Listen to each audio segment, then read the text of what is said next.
Taliparamba sir Sayyid college പൂർവ്വ വിദ്യാർത്ഥി കലാ സാംസ്കാരിക സംഘടനയായ സർ സയ്യിദ് സീനിയേഴ്സിൻ്റെ പ്രഥമ സംഗമം കണ്ണൂർ റെയിൻബോ സ്യൂട്ടിൽ നടന്നു.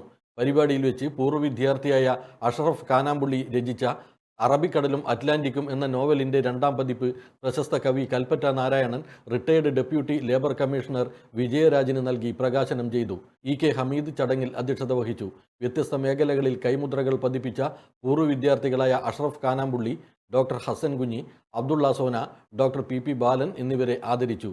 സലീം പൊന്നമ്പത്ത്, അബ്ദുള്ള വൈദ്യർ എന്നിവർ സംസാരിച്ചു. സംഗീത പരിപാടിയും നടന്നു. EMS ആത്മകഥ എഴുതിയാലും ശരി, മാധവിക്കുട്ടി ആത്മകഥ എഴുതിയാലും ശരി, അതൊക്കെ ആത്മകഥയാണ്, ആത്മചരിത്രം. ഇങ്ങനെ അനുഭവങ്ങളുടെ ഈ ഇഴകൾ കൂടി ചേർത്ത് എഴുതപ്പെടുന്ന ഈ ആത്മകഥ, അതുകൊണ്ട് വാസ്തവത്തിൽ അഷ്റഫ് വളരെ രഹസ്യമായി സൂക്ഷിച്ച ഒരുപാട് ജീവിതാനുഭവങ്ങൾ, ഒരുപാട് വേദനകൾ ഈ പുസ്തകത്തിലൂടെ, ഈ ഹാരീസിലൂടെ ആവിഷ്കരിക്കുകയാണ് ചെയ്തിരിക്കുന്നത്. അതാണ് ഇതിൻ്റെ ഒരുപക്ഷെ MT വാസുദേവൻ നായരൊക്കെ മുഴുവൻ കാലത്തും അത് തന്നെയാണ് ചെയ്തിരിക്കുന്നത്.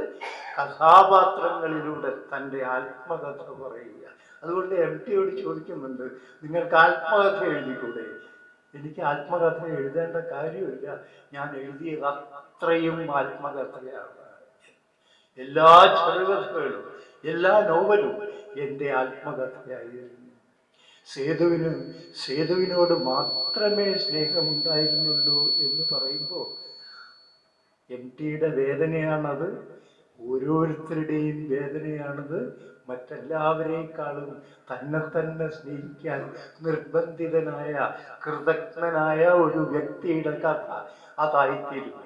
അപ്പോൾ ഈ നോവൽ സാറയും ഹാരിസും തമ്മിലുള്ള പ്രണയമാണ് ഇതിലെ പ്രതിപാദ്യമെങ്കിലും അത് മാത്രമല്ല, ആ പ്രണയത്തെ തീവ്രവും സങ്കടപൂർണവും ആക്കാൻ അതല്ലാത്ത ഒരുപാട് പശ്ചാത്തലങ്ങൾ ഇരിക്കുന്നു. ചാവക്കാട്ട് നിന്നും വന്ന ഒരു യുവാവ് കോഴിക്കോട്ടെ ഒരു പാണ്ഡ്യാലയിലാണ് ഫറൂഖ് കോളേജിൽ പഠിക്കുമ്പോൾ, അല്ലെങ്കിൽ എൻ്റെ ആർട്സ് കോളേജിൽ പഠിക്കുമ്പോൾ താമസിച്ചിരുന്നത്.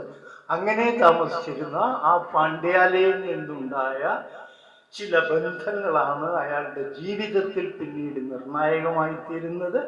അയാൾ പഠിച്ച ഫറൂഖ് കോളേജിൽ വെച്ച് അയാൾക്കുണ്ടായ ഒരു പ്രണയമാണ് പിന്നീട് ഹാരിസിൻ്റെ ജീവിതത്തെ ആകെ പ്രകാശമാനവും.